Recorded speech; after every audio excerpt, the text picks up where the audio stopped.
ما به گشتن خود ادامه میدیم. جایش پیدا کردیم دوستان، میکنیمش مثل که میبینین اینجا نشان موفق با پیدا کردنش. ناشناس را پیدا کردیم. سلام دوستای عزیز، خدا کنه جوری صحتمند باشید. ما امروز توانستیم بعد از یک ماه تلاش زیاد یک ماشین طراحی کنیم که میتواند زیورات و گنج ها و چیزهایی که پنهان شده زیر زمین را برای شما در بیاریم و با ما باشید تا آخر برنامه. ما میریم سراغ کار اصلی.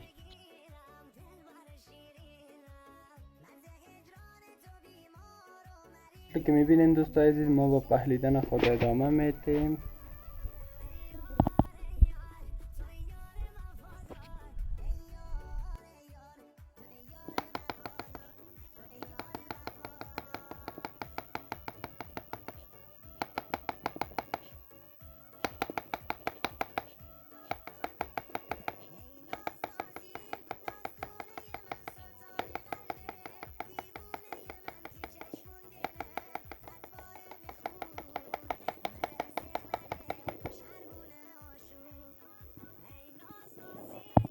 دوستای عزیز، مثل که میبینین شما اینجا ما یک چیز علامه میده برای ما، یک چیز میگه که در زیر زمین است. اینجا را ما خط میکنیم دوستای عزیز، شروع به کندن میکنیم دوستان.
دوستای عزیز، یا ما از چیزی که پیدا کردیم چیز نامشخص است، چیز معلوم نمیشه که اصلا چی است. میریم در سر از این تحقیق میکنیم که این چی است و منتظر باشیم که ما برای شما بگوییم که این چی است، چی یک شی است. بریم توی تحقیق.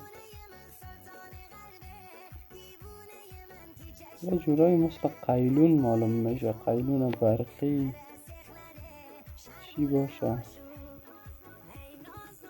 که میبینم؟ اگر شما میفهمین در کامنت ها بنویسید چی است. آره قیلون برقی هستی دوستای عزیز. ما قیلون برقی پیدا کنیم، بریم سراغ پاککاریش، ببینیم که به درد ما میخوره یا نمیخوره. دوستای عزیزی بود ویدیو امروزی ما. تا ویدیو بعد شما را به الله پاک مسپارم. خداحافظ. دوستای عزیز، لایک و سابسکرایب کنید دوستای عزیز.